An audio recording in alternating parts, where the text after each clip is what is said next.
Hey, what's up guys? Welcome to my channel, The 91 Box. My name is Jermaine. If you guys are new here, welcome. And for those who've been following me, thank you for coming back. So, this video that we have here today, we're going to continue the conversation I did in my last two videos when we were elaborating on this reality of human beings being good and perfect. In the first video, I presented the question whether or not hermeneutically was the word perfect used in the creation account of human beings. So we explored that in the first video. In the second video, we fast forward from the Old Testament to the New Testament, looking at people who accept Jesus Christ as their Lord and Savior. What does it say there about being perfect as your Father or Jesus Christ is perfect? I kind of along those lines in the second video, but we're looking at a stream of were we created perfect, those being in Christ being perfect, and now here in this video we're going to in this third part series we're going to wrap it up looking at the reality or this idea of being free will beings, having free will. So I actually have two videos I actually want to play to kind of explore this idea, and let's take it from there and see how things go. Now, before we go any further into the video, please guys, make sure you like, comment, and subscribe. Share this with anyone that you want to see this, if this, whether you're an unbeliever or believer. And let's get started. So we have the first video. We're actually going to look at this guy that I've been following for years now, Dr. Frank Turek. He's a Christian apologist, and he has a YouTube channel called Cross-Examined. And in this, he actually goes to a lot of different campuses, and he does like a presentation and then Q&A. And here he's actually talking to I don't remember if this person was a student, but someone's asking him a question about free will. So let's actually look into this, because this, let me go back a little bit. I'm bringing up these ideas because I've always had this tension and thought about everything was created good, but then at some point something went bad and the world has been steeped into chaos. And like, what does that mean? Now I know how the story concludes from the Bible leading up to Jesus Christ, but it still always left me questions in terms of how were we able to fall? And we're going to get into this whole idea of having free will. All right, so we're actually going to play this video, and let's see what Dr. Frank Turek says about this idea of free will. Let me just turn up the volume. And let's go. But then why is there a theology? Why do we worship God? He could easily be called another. Excellent point. You don't have to worship God. In fact, Aristotle never worshiped God. In fact, the Greeks never got their theology and philosophy together. They knew that there had to be an unmoved mover, but they never put the two together and worshiped the unmoved mover. So you don't have to worship the unmoved mover. You don't have to. You can do whatever you want. That's why you have free will. God loves you enough to give you free will. You can love him or reject him. That's up to you. Okay, so I'm going to pause right there. So he brings up this idea of God gives us free will. I think I still, because I'm a creation, I believe I was created in the image and likeness of God. I'm a creation. God is the creator. There is a mystery that I will never fully understand. Being God and creating beings in his image and likeness. And I think a component of that is free will. I think,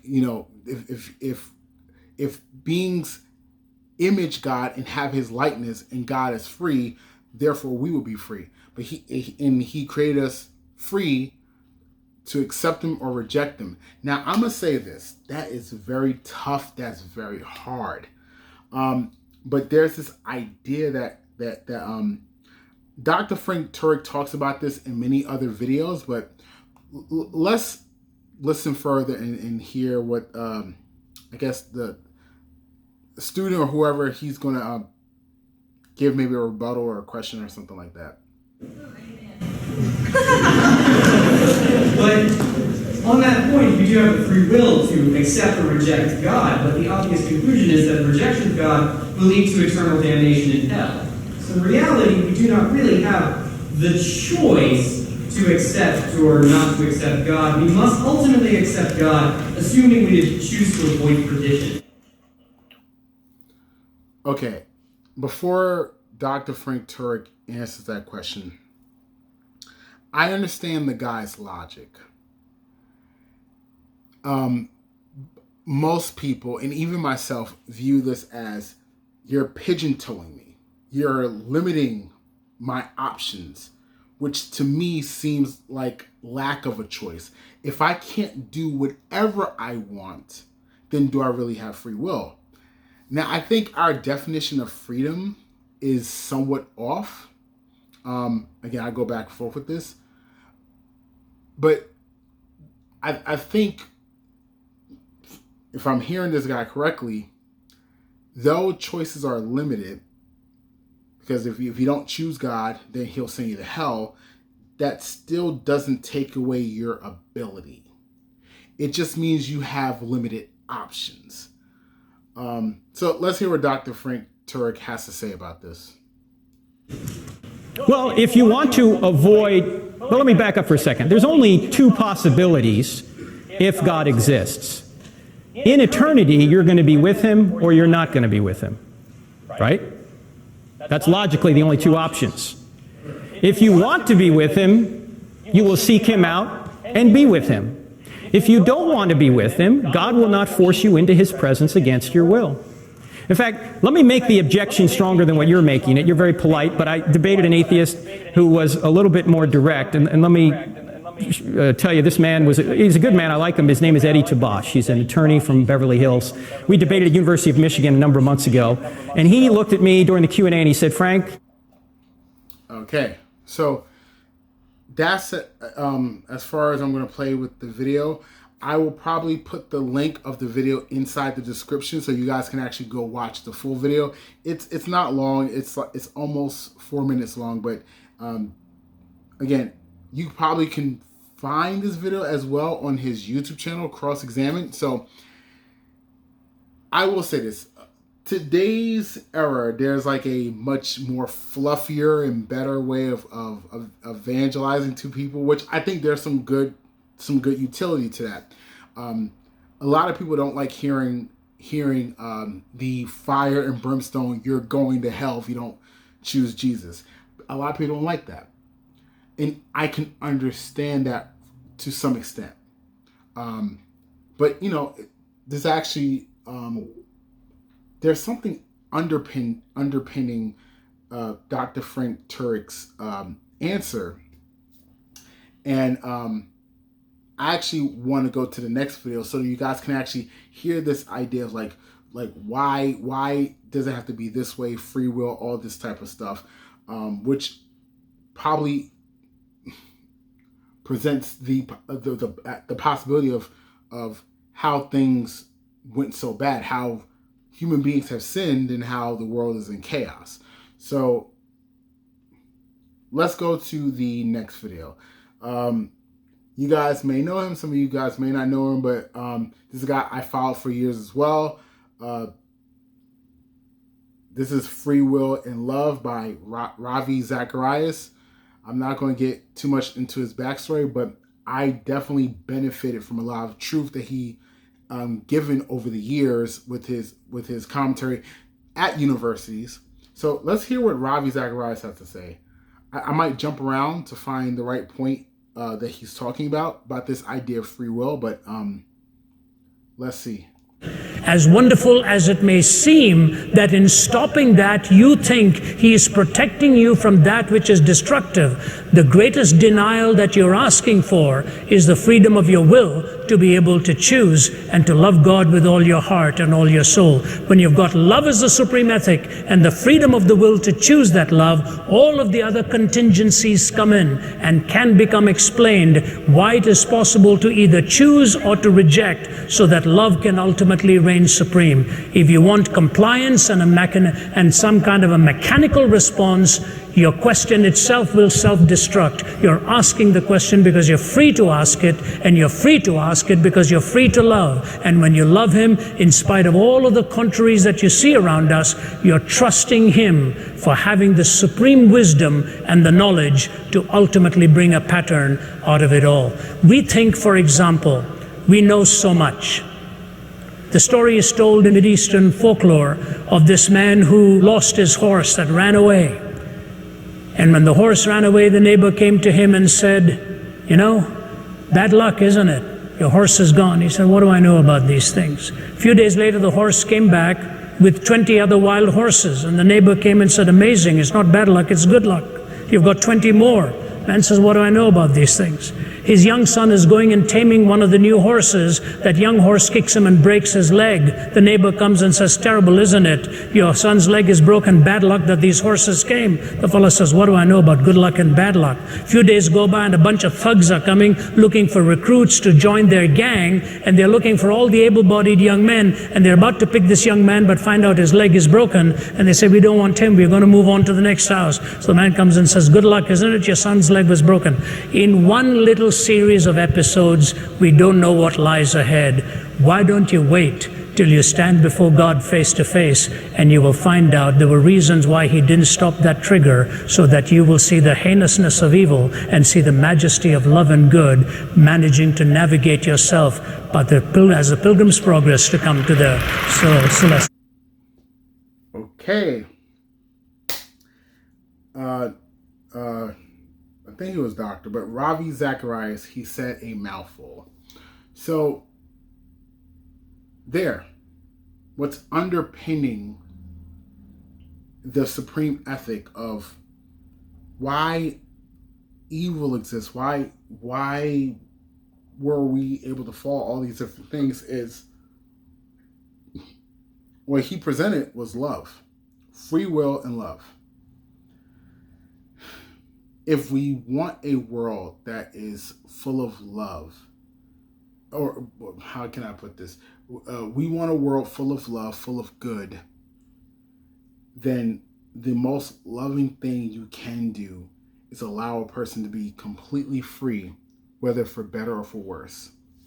Now, let me say this. I'm going to admit this of myself. This is something I'll speak for myself, and maybe some of you guys can relate, whether you're a Christian or you're an unbeliever.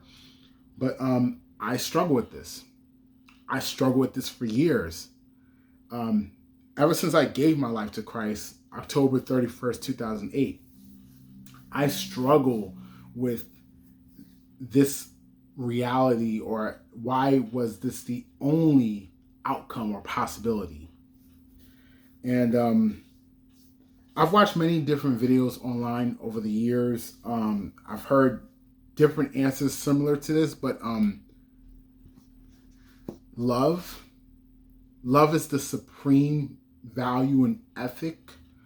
And I think for a lot of people, it's hard to conceive. It's hard to really agree to that. It doesn't make sense for a lot of people. And again, there's still that tension within me.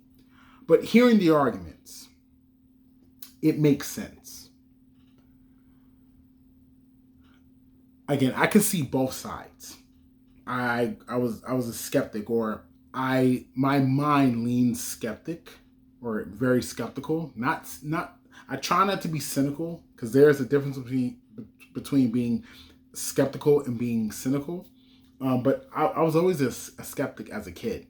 I've always questioned some of the validity of the Bible, or even why does it relate to me. But even before I was a Christian, I would go to church. I've always was convicted about what I've heard. And I'll be honest, I was scared of fire and brimstone. I didn't want to go to hell. But I ignored what they said. I felt the conviction in church,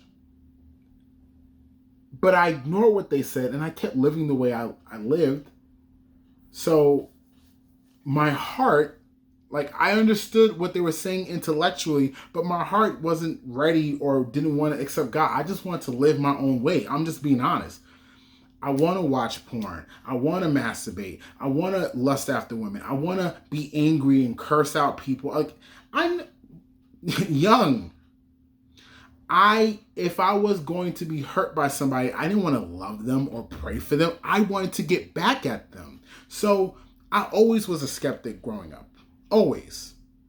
And so I can see where a lot of skeptics have their doubts in this idea of, well, God is love, but why would he allow all of this? Well, at the same time, if God is pure love and he's a free being, he cares about freedom, a purely loving person, which is, let me just say this, hard to fully understand, even myself, that a fully loving being, he would allow any possibility of a person rejecting him. But also a person can accept him. So it can go both ways. A person can freely love God or freely reject God. But they're not free of the consequences. We don't live in a trivial world. So if you're free to love God, you'll reap the good consequences of loving God. We'll say for eternity. On earth, you can accept God, but you're going to experience good and evil, which sucks. I'm just going to be honest. But rejecting God, you're still going to experience good and evil. But here's the two outcomes. Accepting Christ, good and bad happens on earth for you, but in eternity, it's always good. Reject Christ, good and bad is going to happen to you on earth, but you'll experience evil or separation from God. However people say it, but I would say you are going to experience evil for all of eternity. Nothing good, nothing to hold back any evil thoughts, or the demons or anything like that. Like, hell's for Lucifer or Daystar and his angels, and it was never meant for human beings, but that's where you're going to go. So it goes both ways. So I see both sides. As a believer, I see God's side, but also as a sinful human being and as a skeptic, I can see unbeliever sides. So there's more to this topic that we can explore, but for right now, I'm going to wrap it up in this third video, part of this short series in terms of were we created perfect? Then Christians, what does it say in the New Testament about being perfect? And then this video,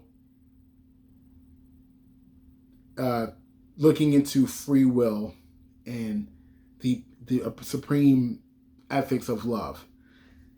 So yeah, those are my thoughts. Let me know what you guys think in this video. I've also been watching some other videos in the past, maybe the past month or two. Alex O'Connor, this discussion about do we have free will, things like that. Other things I didn't touch on was really the devil. And so there's an opposer to God, and he has demons that rally with him and fallen angels, however you want to say it. But let me know your guys' thoughts on this. Do you believe in free will? Do you not believe in free will? Do you think this is a poor excuse for why the world is the way it is? Do you agree with me on some points? Do you disagree with me on some points? I'm definitely trying to get more succinct in my points. But for right now, this is what I'm presenting. Let me know what you guys think in the comment section below. And till next time, till I come back to this topic again. I do want to say this. I'm not speaking with 100% assurance on these 3 videos. I could be wrong in some areas, so I'm leaving that there. So for any of you guys out there that, I don't mind having a discussion, but for some of you out there that are heresy hunters or just want to do like a gotcha, like, look, he's wrong.